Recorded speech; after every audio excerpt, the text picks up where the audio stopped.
ሳካላትም አቶ ደረጀ ደግሞ ማርቲ የዲኤንኤ ምርመራ የት አካባቢ ነው ብላ በጠየቀችበት ሰዓት ላይ በጣም ደንግጧል።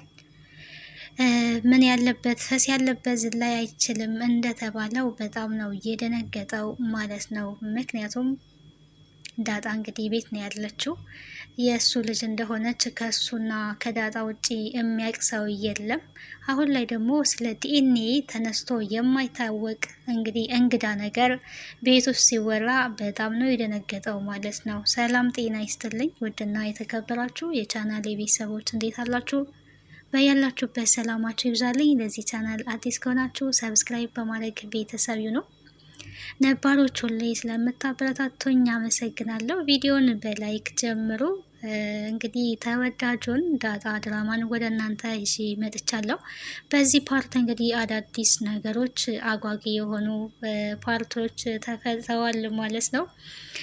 ይህ ድራማ እንግዲህ ብዙ ነገር የምንማርበት በየአብዛኛው የኢትዮጵያን ማህበረሰብ ውስጥ ያለ ከትዳር ውጭ የሚደረጉ አላስፈላጊ ግንኙነቶች ወይም ደግሞ ዝሙቶች በጣም ብዙ መዘዞችን ከኋላ ይዘው እንደሚመጡ የምንማርበት ድራማ ነው ማለት ነው። የሰው ልጅ ትዳር ከያዘ በኋላ ከትዳሩ ውጪ የሚያደርገው ነገር ለትዳሩ በጣም ትልቅ ጠንቅ እንደሚሆን እንማራለን እና ድራማን ስናይ እንደ ድራማ ብቻ ሳይሆን ከዛ ከድራማው ምን ተማርን የሚለውን ነገር ማወቅ አለብን። እና ወደ ድራማው ስመጣላችሁ በባለፈው ፓርት እንግዲህ በክፍል 6 ላይ ኤቢ አባዬ እቺን ልጅማ እንደዚሁ ዝም ብሎ አላመጣትም፣ ያለ ምክንያት ልጁ ልትሆን ትችላለች፣ ዲኤንኤ ማስመርመር አለብኝ፣ ጸጉሯን ቆርጬ ብላ እንግዲህ ዳጣ በተኛችበት መቀስ ይዛ ወደ እሷ ክላስ ገብታ ነበረ። ጸጉሯን ለመቁረጥ ሙከራ እያደረገች ነበረ። ዳጣ ግን በጣም ደንግጣ እየተፈራገጠች ነበር። ኤቢም በመደንገጥ አንዴ ስትቆም፣ አንዴ ደግሞ ለመቁረጥ መቀስ ይዛ ጎንበስ ስትል፣ በእንደዚህ ሁኔታ እያለ ነበረ ድራማው እየተቋረጠው። በዚህኛው ፓርት እንግዲህ ኤቢ ጸጉሯን ቆርጣለች አልቆረጠችም የሚለው ነገር አልቆረጠችም። ምክንያቱም እሷ ልትቆርጥ ጎንበስ ባለችበት ሰላም እንግዲህ ድንገት ወደ ዳጣ ክላስ ገብታለች ማለት ነው። ሁለቱ እንግዲህ ተፋጠው ነው የቆሙት። ምክንያቱም ሰላም ለድንገት ነው የገባችው። ኤቢ ደግሞ አስባበትና አቅዳ የዳጣን ጸጉር ቆርጣ ዲኤንኤ ለማስመርመር ነው እዛ ክላስ የገባችው ማለት ነው። ሰላም ባደርስ እንግዲህ የዲኤንኤ ምርመራ ታደርጋለች ወይስ አታደርግም የሚለው ነገር ቢሆን ኖሮ እንዲህ ነው ልንል እንችላለን። እሱን ግን ያው በቀጣይ የምናይ ይሆናል። አሁንም ኤቢ አርፋ እየተቀመጠች አይደለም። በነገራችን ላይ ዳጣ እዛ ቤት ከገባች ሰዓት ጀምሮ በጣም ሰላሟን አታለኝ ማለት ነው። ይሄ ደግሞ ትልቁ ሰላሟን ያሳጣት ነገር የናታን ጉዳይ ነው ማለት ነው። እንግዲህ ሰላም ስትገባ ኤቢ ትደነግጣለች። እንዲህ በዚህ ሰዓት አቢጊ ምን ትሰሪያለሽ ዳጣ ክላስ ስትላት፣ አንቺ ራስሽ ምን ትሰሪያለሽ እዚህ በዚህ ሰዓት ምን ልትሰሪ መጣሽ ነው ያለቻት። እኔማ ለጠዋት የሚሆን ለቁርስ የሚሆኑ ነገሮችን ላወጣጣ ነው የመጣሁት ላዘገጃጅ፣ አንቺ ግን እዚህ ምን እያደረግሽ ነው ስትላት፣ እና ክችንሽ እዛው ሄደሽ አትርመጠመጭም እኔ እዚህ ምን ትሰሪያለሽ ብላ እንግዲህ ነው ጥላት የወጣችው። እንግዲህ ሁለቱ ሲነጋገሩ ዳጣ ከተኛችበት ነቅታለች እና ምንድን ነው ሰላምዬ ስትላት፣ ሆሆይ እቺ ኤቢ ናታ፣ ጸጉርሽን እኮ ልትቆርጠው ነበረ፣ እኔ ምን እንደሆነ ሊገባኝ አልቻለም። ከዚህ በኋላ አንቺ ስትተኝ ክላስሽን ዘግተሽ ተኝ፣ ዝም ብለሽ እንደዚሁ አተኝ እያለቻት ትገኛለች። ና ለዛሬ የኔ ጋ ተኝ ብላ እንግዲህ የሆን እዚህ ጋር እንደምታዩት አብረው ተኝተዋል። እናትና ልጅ እንግዲህ መሆናቸውን ደመ ነፍሳቸው ነግሯቸዋል ይመስለኛል። በጣም ነው የሚዋደዱት፣ በጣም ነው የሚቀራረቡት። ለዛሬ ብቻ እባክሽ እኔ ጋ ተኝ ብላት፣ ሰላምም እንግዲህ ብዙም አላንገራገረችም። እኔ ካንቺ ጋር ልተኛ ስትላት፣ አዎ ተኝ ስትላት እንግዲህ አብረው ተኝተዋል። ጸጉሯን እያሻሸች እንግዲህ እናት ለልጇ የምታደርገውን እያደረገች ክንዷ ላይ ቅፍ አድርጋ ለሽ ብላ እንግዲህ እንደ ህፃን ልጅ ነው ዳጣ ተኝት ብላ ያደረችው፣ አንዴም እንኳን ሳትነቃና በዚህ መልኩ አብረው አድረዋል።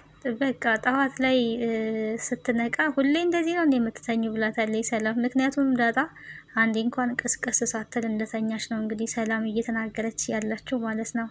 አንዴም እንኳን አትነቂም እንደዚህ ነው ሁሌም የምትተኙ ብላታለች። እና ክንድሽ ተመችቶኝ ይሆናላ አንቺ ጸጉሬን ስትነካኪኝ ወዲያው ነው እንቅልፌ ራሱ የመጣው።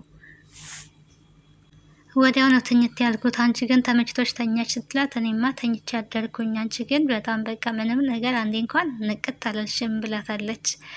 አንቺ ግን ልጅ የለሽም ወይ ስትላት እንግዲህ ለዚህ ጥያቄ ሰላም መልስ መመለስ አትፈልግም። ሁለተኛ ጊዜ እየጠየቀቻት ትገኛለች። ዳጣ ግን የዚህን ጥያቄ መልስ እየመለሰች አይደለም ማለት ነው። ሰላም ምን ነው የወለድኩ መስላለሁ እኔ ስትላት፣ አዎ እሱማ ትመስያለሽ ብትላትም፣ በይ አንቺ ተኝተሻል ሂጂ፣ እኔ ቁርስ መስራት አለብኝ ሳይነሱ በኋላ ኤቢ ትጮኻለች ብላለች። እንግዲህ ከቤት ውስጥ በጣም አስቸጋሪ የምትባለዋ ልጅ ኤቢ ናት ማለት ነው። በጣም አስቸጋሪ ናት። እንግዲህ ውሃ እንግዲህ እንደ ስሟ ውሃ ናት ተብሏል። የምርም ውሃ ናት እና ናታንን ኬክ ጋብዘን ብለው ነበረ ናታንን ማለት ነው ውሃ እሱ ብር የለኝም ብሏታል። ሰዎች ሁሉ ክፉ ይልሃል ለእኔ ኬክ ካልጋበዝከኝ እያለች እንግዲህ የልጅነቷ ውሃ የመሆኗ የሚገለጥበት ፓርቲ ነውና ከዛ ወጥታ ግን ዳጣን እንድትጋብዛት ስጠይቃት የነበረው ዳጣ እንግዲህ ብር የለኝም ኪድዬን ብላቸዋለች። በቃ ኪድዬን ካልሽ ተስፋ ቆርጫለሁ ኬክ መብላት ፈልጌ ነበረ እያለች ዳጣን ውሃ በቃ እንሂድ እንደዚህ ከፈለጋችሁ ብላ ይዛቸው ሄዳ እንግዲህ በልታችሁ ቃታ አጥባላችሁ ብላቸው ነበር ይዛ ሄደችው ማለት ነው። ዳጣ ራሱ ድፍረቷ በጣም የሌለ ነገር ነውና ኬካቸውን ግጥም አድርገው ከበሉ በኋላ ምንድን ነው የገጠማቸው እንግዲህ ሂሳብ ሲባሉ 700 ምናምን ቆጥሮባቸው ብር የላቸውም ማለት ነው። ስለዚህ ብር ስለሌለ ሁልሽም አሁን እቃ ታጥቢያለሽ፣ ከዚህ መውጣት የለም እኔ አንድ ብርም የለኝም ነው ያለቻቸው ዳጣ። እንግዲህ እነሱ እሷን ተማምነው ነው የሄዱት። እሷ ደግሞ በልተን እቃ እናጥባለን ብላ ነው የገባቸውና በስተመጨረሻ እንግዲህ ናታን ብር የለኝም ብሎ የነበረው ለውሃ ዳጣ እንግዲህ ደውላ በዳታ ይዣለው በዳታ ይዘናል እኔ ውሃ እና ምጥን ብላለች። ጓደኛቸው እንግዲህ ምጥን ነው የምትባለው ማለት ነው። ባልትና ብላታለች ያስቀድማ። እንዲሁም ፎቶ ስታነሳቸው ባልትና ተስተካከይ ብላት ነበረ ዳጣ ማለት ነው። ያው ምጥን ሽሮ የባልትና ውጤት ነው በሚለው ነውና ናታን ጋር ደውላ እንግዲህ በዳታ ይዘናል ስትለው በምን እዳ ሲላት እነ ውሃ ናቸው ኬክ ጋብዥኝ ብለው ይሄው 700 ብር ተብለናል ብላ እንግዲህ ዞሮ ዞሮ ናታን በቴሌ ብር ከፍሎላቸዋል ማለት ነው። ኤቢ እንግዲህ አሁንም ቅናቷ ዳጣን ከዛ ቤት ለማስወጣት የምታደርገው ጥረት አይደለም። እዚህ ጋር ለአባቷ ከረባት እያሰረች እንግዲህ አባቷን ገንዘብ ጠይቀዋለች። ሲቀጥል ደግሞ ከዛ ገንዘብ ከመጠየቋ በፊት ግን ምንድን ነው ያለችው ከረባት አስራለት አባዬን እኮ በጣም ነው የምወድክ ከኔና ከውሃ ግን አንተ ማንን ነው የምትወደው እያለች ጥያቄ አቅርባለታለች። መነጫነጭ ግን አባቷ እንኳን ከሌሎች ልጆች እኔን አሳንሶ ነው የሚያየኝ የሚል ስሜት ላይ ደርሳለች። እና አንዳንድ ሰዎች በጣም ነው የሚገርሙት። ቤተሰብ እንግዲህ ወላጅ ሁሉንም ልጆቹን እኩል እንደሚያይ ነው የምረዳው። ከልጅ ይለያል ብዬ አላስብም። እሷ የቤቱ ታላቅ ሆና ግን እንደ ሕፃን ልጅ ነው ሙልቅቅቅ የሚያረጋት ማለት ነው። ከኔና ከውሃ ማንን ነው የምትወጁ ስላት እንግዲህ አባትየው ያስረዳበት መንገድ ጣቶቿን ይዞ ከነዚህ ከጣቶችሽ የቱን አስበልጠሽ ትወጃለሽ ነው ያለት። እውነትም የመለሰችለት መልስ እንግዲህ ሁሉንም ነው የምወዳቸው ብላለች ማለት ነው። እናትና አባት ለልጆቻቸውን እንደዚህ በኩል ነው የሚወዱት። አንቺም ወላጅ ስትሆኚ ልጆችሽን አንዱን ከአንዱ አታስበልጭም። እኔ አንቺንም ውሃንም ዳጣንም እኩል ነው የምወዳችሁ ብሏል። እንዴ ዳጣን ደግሞ ልጅክ ናት እኔ ብላለች እና የው ነገር ስትጎረጎር ማለት ነው።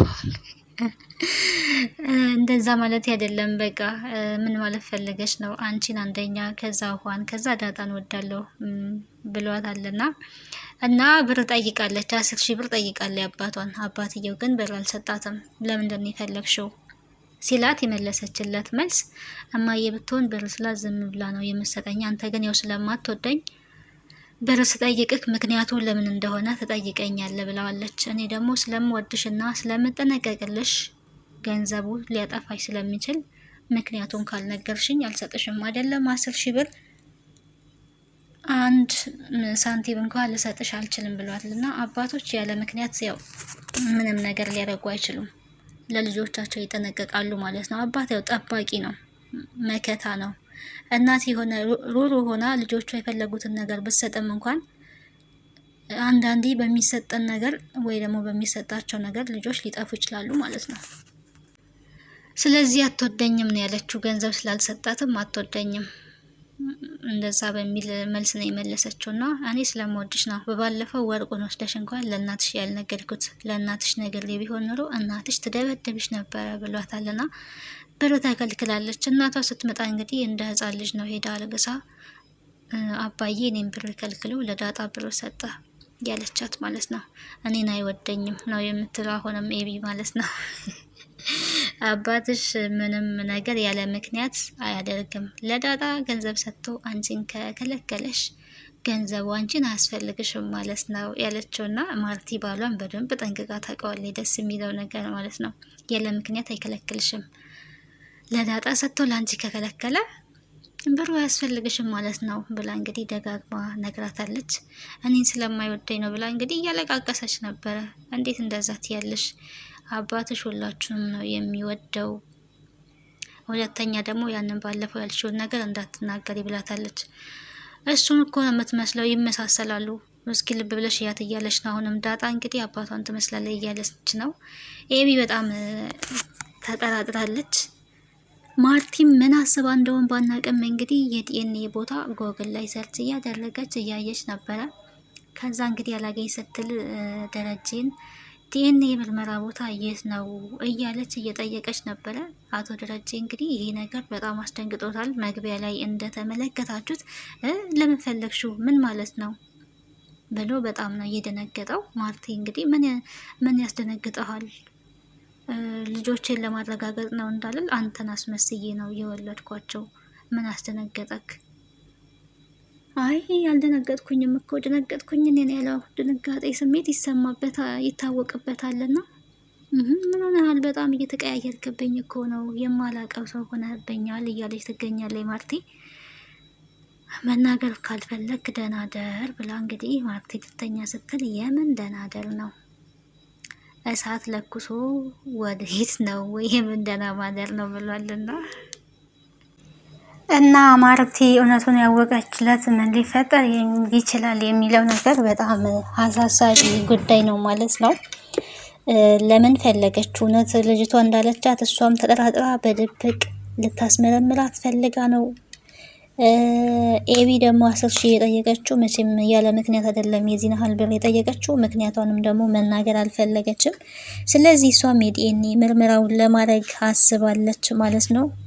እንግዲህ በቀጣይ ምን ሊሆን ይችላል የሚለውን በቀጣይ ክፍል ይዤላችሁ የምመጣ ይሆናል። ቤተሰብ ያልሆናችሁ ቤተሰብ ሁኑ፣ አበረታቱኝ።